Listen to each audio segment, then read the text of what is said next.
ଟୁଙ୍ଗୁରୁ ବଳ ପୁଣି ଚର୍ଚ୍ଚାରେ। ଯିଏ ଦିନେ ଅଟୋରେ ଆସୁଛି ଟୁଙ୍ଗୁରୁ ବଳ ବର୍ଷା ସହ କରୁଥିଲା ଖେଳ ଏବେ ପୁଣି ଚର୍ଚ୍ଚାରେ।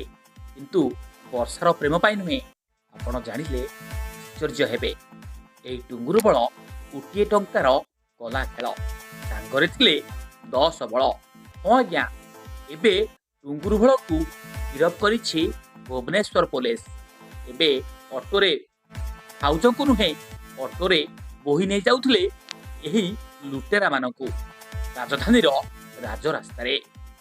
ହଁ ଆଜ୍ଞା, ଭୁବନେଶ୍ୱର ଚନ୍ଦକା ରାସ୍ତାରେ ଏମିତି କରୁଥିଲା ଟୁଙ୍ଗୁରୁ ବଳ। ଏବେ ପୁଲିସ ହାତରେ ପଡ଼ିଛି ଧରା। ଏଥର କେଉଁ ଭାଉଜ ନୁହେଁ, ବରଂ ଚୋର ଗ୍ୟାଙ୍ଗକୁ ବୋହି ନେଇ ଯାଉଥିଲା ଅଟୋରେ। ଚୋର ଗ୍ୟାଙ୍ଗ ସହ ସମ୍ପର୍କ ରଖି ପୁଲିସ ହାବୁଡ଼ରେ ପଡ଼ିଛି ଟୁଙ୍ଗୁରୁ ବଳ ଏବଂ ତା ସହିତ 10 ଜଣଙ୍କୁ ଗିରଫ କରିଛି ଚନ୍ଦକା ପୋଲିସ।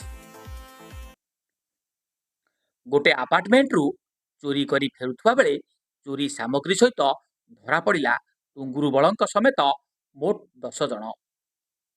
ଏମାନଙ୍କୁ ପୋଲିସ ଧରି କୋର୍ଟ ଚାଲାଣ କରିଥିବା ସୂଚନା ମିଳିଛି।